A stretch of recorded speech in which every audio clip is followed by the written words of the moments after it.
నైనా కాలేజీకి పోయి వస్తాం. భద్రం నైనా బాగా చదవండి.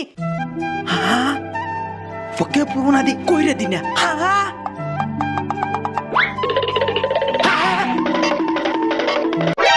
ఈ పువ్వు నాది, ఈ పువ్వు నాది. ముళ్ళుతోనే గుచ్చుతాను యాదవల్లారా. వ్యాలంటైన్స్ డే వస్తే చాలు పువ్వుల మీద ఎక్కలేని ప్రేమ పుట్టుకొచ్చేస్తుంది. వ్యాలంటైన్స్ డేకి ఒకటే ఇది, చిల్డ్రన్స్ డే కదా పిల్లకాయలు గణేసేది. మళ్ళీ భార్య మొఖం కూడా చూడరు.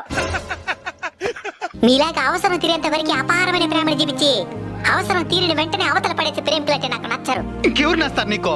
నాకు అమ్మాయి ప్రేమికులు నచ్చరు, దేశ ప్రేమికులు నచ్చుతారు. అమ్మాయిల అందాల వెనుక తిరిగే వాళ్ళు నచ్చరు, భారతమాత భద్రతని కాపాడే వాళ్ళు నచ్చుతారు. నా శ్వాస దేశం కోసం చివరి శ్వాస వదిలేసిన సైనికుల పాదాల చెంత వదిలేయడమే నాకు ఇష్టం.